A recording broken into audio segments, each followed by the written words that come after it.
Hey drama lovers, welcome back to my channel. আজ আমি তোমাদের সাথে মাই ডিমানের এপিসোড 2 এর বাংলা এক্সপ্লেনেশন শেয়ার করব। বাট তার আগে যারা এপিসোড 1 দেখোনি তারা ঝটপট দেখে নাও, নাহলে স্টোরির মধ্যে কি চলছে বুঝতে পারবে না। আর হ্যাঁ, পরের এপিসোডগুলোর নোটিফিকেশন পাওয়ার জন্য আমার চ্যানেলটা প্লিজ সাবস্ক্রাইব করে দিও। তার সাথে ভিডিওটা যদি ভালো লেগে থাকে আমাকে প্লিজ কমেন্ট করে জানিও। So yeah, let's get started. Story ছোট্ট একটা রিক্যাপ। দহি ভুল করে গুয়নকে ওর ব্লাইন্ড ডেট ভেবে ফেলে। এরপর রাত্রেবেলা একটা সিরিয়াল কিলার দহিকে মারতে এলে গুয়ন বাঁচায়। বাট এই চক্করে অ্যাক্সিডেন্টলি গুয়নের পাওয়ার দহির মধ্যে চলে আসে। গুয়ন দহির হাতটা ধরে পাওয়ার ইউজ করতে ওখানে একটা জলের ফোয়ারা সৃষ্টি হয়। এটা দেখে দহি গুয়নকে বলে, তুমি কে? গুয়ন দহিকে বলে, তুমি আমার সাথে কি করেছো? দেন দহি অজ্ঞান হয়ে পড়ে। দহির জ্ঞান ফেরে ও নিজেকে হসপিটালের বেডে পায়। মিস সিন জিজ্ঞাসা করে, তুমি কি ঠিক আছো? দহি বলে, আমি জাস্ট একটা স্বপ্ন দেখছিলাম। দেন গুয়ন ওকে কামুছিয়ে বলে, কি ব্যাপারে, তুমি শক্ট হয়েছো? দহি তো ওকে দেখে অবাক। গুয়ন বলে, তোমাকে দেখে ভালো লাগছে, তোমাকে নিয়ে আমার চিন্তা হচ্ছিল। দহি বলে, আমি কি এখনো স্বপ্ন দেখছি? মিস সিন জানায়, গুয়নের কল পাওয়ার পরই তোমাকে হসপিটালে এনেছি। দহি বলে, হসপিটালে? আমি কি হার্ট হয়েছি? আমার কাছে তো টাইমই নেই। মিস সিন জানায়, তুমি লাস্ট 5 ঘন্টা 38 মিনিট ধরে ঘুমাচ্ছ।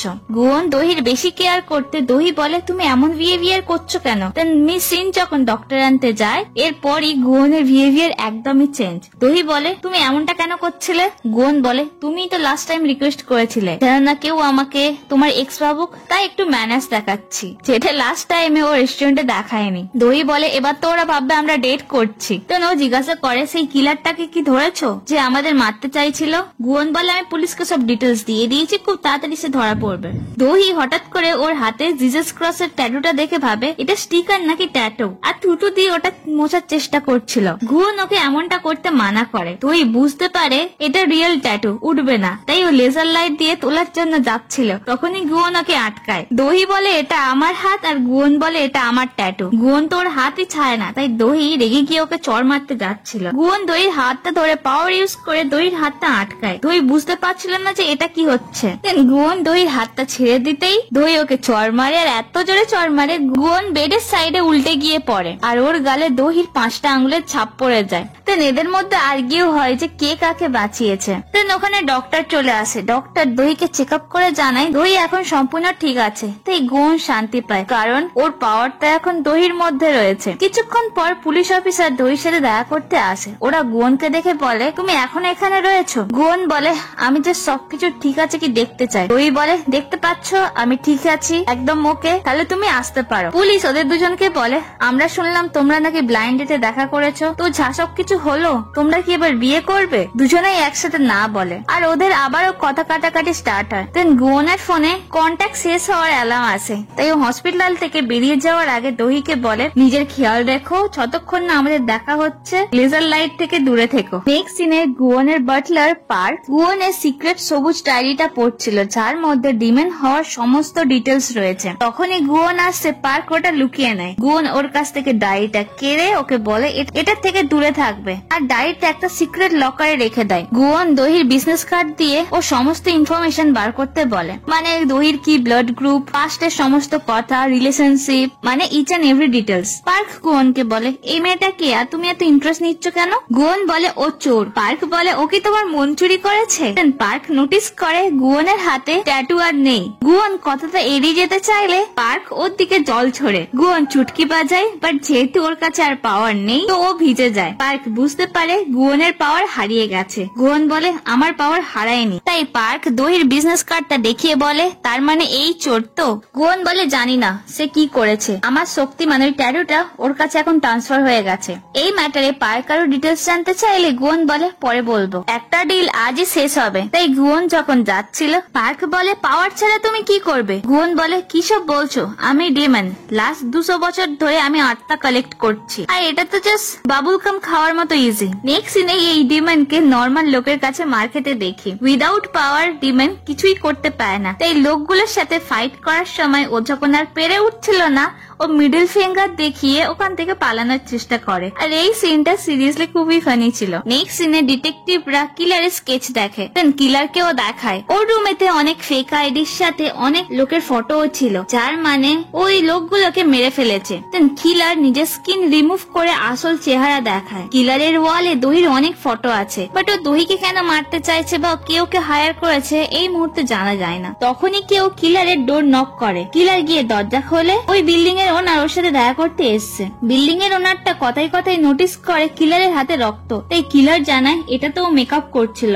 দেন কিলার বিল্ডিং ওনারকে রুমের ভিতরে ডাকে, এর মানে কিলার ওকেও মেরে ফেলবে। হসপিটাল থেকে ডিসচার্জ হয়ে দহি আগে কোম্পানির স্টক চেক করে। সুহার একটা আর্টিকেলের জন্য ওদের কোম্পানি 10% স্টক নেমে গেছে। দেন ও ম্যাডাম জু এর সাথে দেখা করতে যায়। ম্যাডাম জু ও দহির অ্যাক্সিডেন্টের কথা জানতো, তাই ওকে বলে হেল্প লাগবে। দহি বলে না, সবসময় তোমার হেল্প নিতে আমার ভালো লাগে না, আমি নিজেই ম্যাটারটা হ্যান্ডেল করে নেবো। এরপর দুজনকে ম্যাডাম জু এর নেচার হাউসে দেখি। এখানে মাঝে মধ্যে ম্যাডাম জু টাইম স্পেন্ড করতে আসতো, মানে উনি গাছপালা লাগাতে একটু ভালোবাসে। এখানে জানা যায় ম্যাডাম জু এর হাঁটুর ব্যথার জন্য উনি পেন কিলার খেত।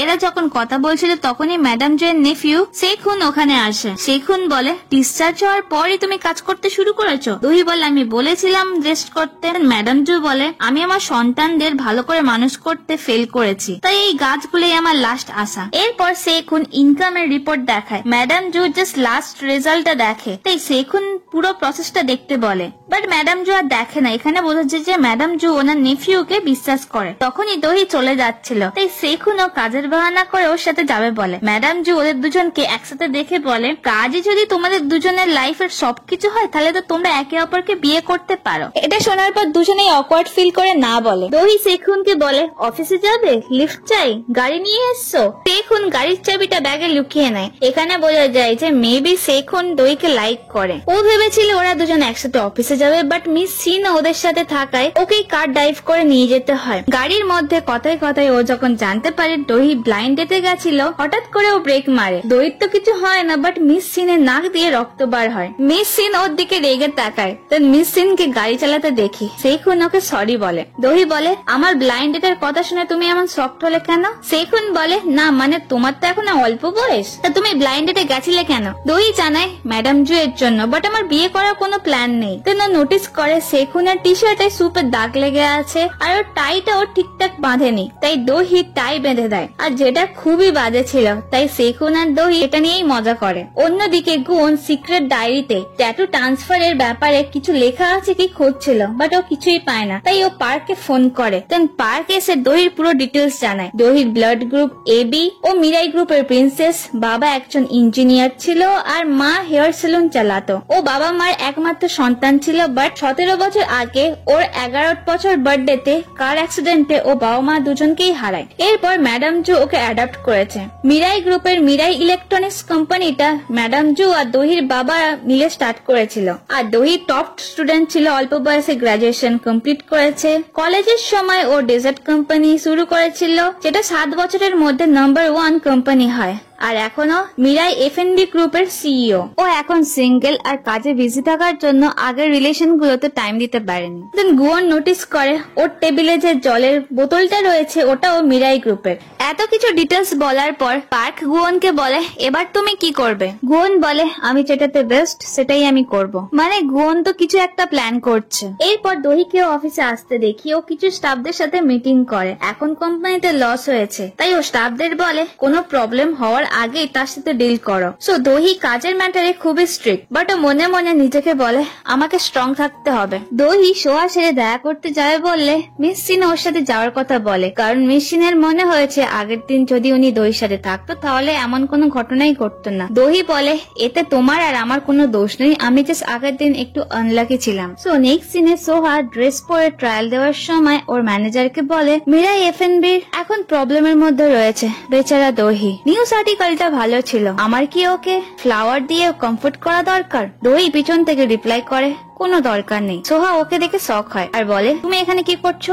দহি বলে আবার কি, শপিং। সো এখানে একটা জিনিস ক্লিয়ার করি, মিরাই গ্রুপের আন্ডারে মিরাই এফএনবি সিও হলো দহি, মিরাই ইলেকট্রনিক্স এর সিও হলো সোকমিন, যে কি ম্যাডাম জু এর বড় ছেলে, আর মিরাই অ্যাপারেল মানে জামা কাপড়ের বিজনেস এর সিও হলো সোহা, ম্যাডাম জু এর মেয়ে। আর ম্যাডাম জু হলো এইসব কোম্পানির চেয়ারম্যান, এদের সবার উপরে। দহি সোহাকে টিজ করে বলে তোমার জামা কাপড়ের থেকে ছেলেদের ওপর নজর বেশি ভালো। সোহার ম্যানেজার ওখান থেকে চলে যাওয়ার পর দহি বলে তোমার ব্যাপারে চিন্তা হচ্ছিল, স্টক মার্কেটের প্রাইস তো আবার ঠিক হয়ে যাবে, বাট তোমার যদি প্রাইভেট লাইফ একবার এক্সপোজ হয় তুমি তো ফিনিশ। দেন দহি ওকে ওরই কিছু পিকচার দেখায় যেখানে সোহা একটা কারের মধ্যে অন্য কাউকে কিস করছে। দহি ওকে বলে তুমি যদি আমার ব্যাপারে ইন্টারেস্ট দেখাও তাহলে আমিও তোমার ব্যাপারে ইন্টারেস্ট দেখাতে পারি। সোহা ফটোগুলো দেখে চুপ হয়ে যায়। দহি বলে প্রেম করা ভুল না, বাট এইগুলো পাবলিকের মধ্যে তুমি করেছো।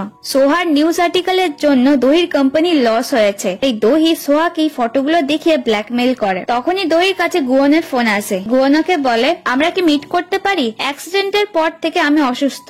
দহি বলে আমি তো দেখলাম তুমি ঠিক আছো। গুয়ন বলে যদি না বিশ্বাস হয় তাহলে তুমি এসে দেখে নিও। দেন দহি রাজি হয়ে যায়। সোহা যখন ওখান দিয়ে চলে যাচ্ছিল দহি সোহাকে বলে আমি ম্যাডাম জুকে সবটা জানিয়ে দেবো, কারণ কোনো সিক্রেট আমার আর ম্যাডাম জু এর মধ্যে থাকে না। সোহা এটা করতে মানা করে। দহি বলে ওকে আমি সিক্রেট কাউকে বলবো না, বাট তুমি যেটা করেছো সেটা আগে ঠিক করো। আর একটা অ্যাডভাইস করছি, তোমার এনার্জি আমার উপর বেকার ওয়েস্ট করো না। তুমি যদি খেলতেই চাও তাহলে তুমি তোমার দাদার সাথে খেলো। নেক্সট দিনে ম্যাডাম জু চার্চে ফাদারের কাছে কাঁদতে কাঁদতে কিছু কথা শেয়ার করে, বাট এই কথাগুলো কি সেটা তো জানা যায় না। তবে এইটুকু বোঝা যায় যে দহির প্যারেন্টস এর যখন অ্যাক্সিডেন্ট হয়েছিল ওই সময় ওই জায়গাতে ম্যাডাম জু ছিল, আর অ্যাক্সিডেন্টে ম্যাডাম জু এর পায়েও লাগে। নেক্সট দিনে পার্ক অফিসে বসে আগের কিছু কথা মনে করে। ও যখন এই লাইফে একটা রেস্টুরেন্ট চালাচ্ছিল, রেস্টুরেন্ট বন্ধ হয়ে গেছিল, তখনই গুয়ন ওর সাথে ডিল করতে এসেছিল।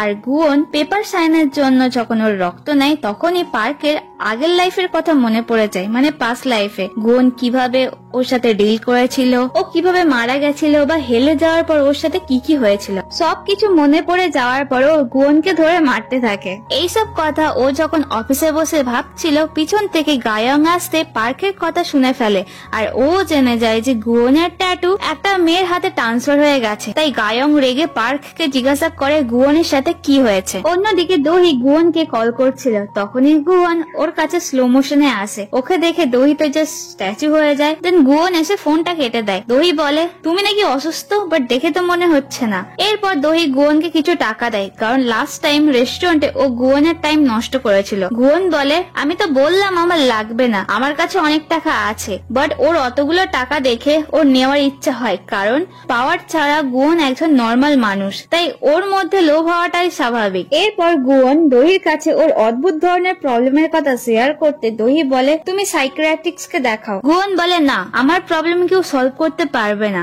দহির হাতটা ধরে ওর ক্লোজ এসে বলে কারণ এইসব সিমটমের কারণ হলো তুমি। গাড়িতে দহি গুয়নকে বলে আমি কিছু কথা ক্লিয়ার করে দিচ্ছি, আমি তোমার সাথে টাইম স্পেন্ড করছি যাতে তুমি রিকভার হও, বাট এটা তুমি ডেট ভেবো না। গুয়ন দহিকে হাত দিতে বলে, দহি ভুল হাত দিচ্ছিল। দেন গুয়ন ওর ডান হাতটা ধরে পাওয়ার ইউজ করে। ও সকালে যাদের কাছে কন্ট্যাক্ট শেষ করতে এসেছিল তাদের কাছে আবার গিয়ে গুয়ন ওই লোকটার দিকে কিছু একটা করে, আর লোকটা ওখানেই মারা যায়। দহি বলে এটা কি ছিল? গুয়ন বলে ওরা আমার ফ্রেন্ড। এরপর দহি আর গুয়ন এক জায়গায় গাড়িটা থামায়, যেখানে আশেপাশের গাড়ির লোকেরা গাড়ির ভিতরে রোম্যান্স করছিল। দহি এটা দেখে খুবই অকওয়ার্ড ফিল করে। দহি ভাবছিল গুয়ন ওকে এখানে এনেছে কেন। গুয়ন দহিকে বলে এখানে কিছু ট্রাই করব।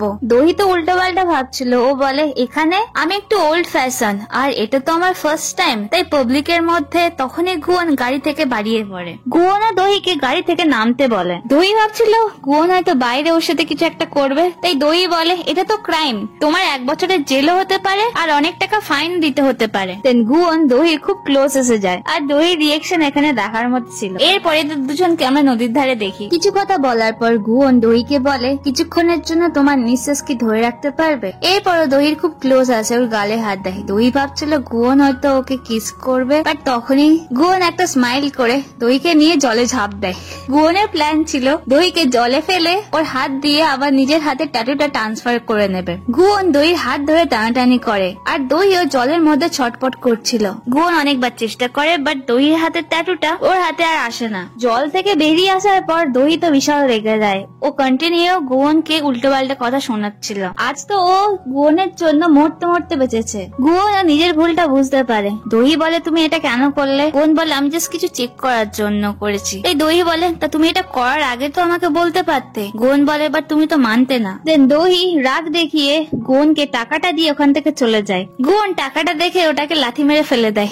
এরপর গুয়ন যখন গাড়িতে ছিল আমরা দেখি পার্ক ওই টাকাটা ঘুরিয়ে গুয়নের কাছে নিয়ে আসে। এরপর আমরা দহির সব শত্রুদের দেখি। প্রথমে গায়ং যে জানতে পেরেছিল যে গুয়নের শক্তি দহির মধ্যে ট্রান্সফার হয়ে গেছে, ও দহির প্রোফাইল সার্চ করে। এরপর ম্যাডাম জু এর বড় ছেলে যে কি বন্দুক দিয়ে পাখিদের মারছিল। এরপর ওনার ছেলেকে দেখায় যে হসপিটালে সাইকিয়াট্রিস্ট কে দেখাতে গেছিল। দেন ম্যাডাম জু এর মেয়ে সোহা আজকে দহি ট্রেডের পর ও মনে মনে দহিকে বলে আমি তোমাকে মেরে ফেলবো। এরপর আমরা সেখুনকেও দেখি। সেখুন দহির সামনে স্মাইল করলেও দহির বাঁধা টাই কেউ মিস্টিরিয়াস ভাবে দেখে। অন্যদিকে গুয়নের জন্য দহিও খুব আপসেট ছিল। দহি যখন ট্যাক্সি দিয়ে নামে ও রাস্তা ক্রস করার টাইমে নিউজে দেখে। ও জানতে পারে মিরাই গ্রুপের ফাইন্যান্সের তেজুনকে কেউ মার্ডার করে দিয়েছে। ও যখন এই নিউজটা দেখছিল তখনই সেই কিলারটা দহির ওপর অ্যাসিড অ্যাটাক করে। ঠিক এই মুহূর্তে গুয়ন এসে দহিকে কভার করে আর দহিকে বাঁচিয়ে নেয়। দহি ও গুয়নকে দেখে এখানে অবাক হয়। এই নিয়ে গুয়ন ওর দুবার প্রাণ বাঁচিয়েছে। তাই ও মনে করে ওর লাইফে যারা রয়েছে তাদের থেকে গুয়ন একদমই আলাদা। সো ড্রামা লাভার্স, এখানেই এই ভিডিওর এক্সপ্লেনেশনটা শেষ করছি। আই হোপ তোমাদের স্টোরিটা ভালো লাগছে। আর পরের এপিসোডগুলো খুব তাড়াতাড়ি আমি আমার চ্যানেল আপলোড করে দেবো। আর ভিডিওর নোটিফিকেশন পেতে প্লিজ প্লিজ প্লিজ সাবস্ক্রাইব করে দিও। দেখা হচ্ছে নেক্সট ভিডিওতে। Till then tata.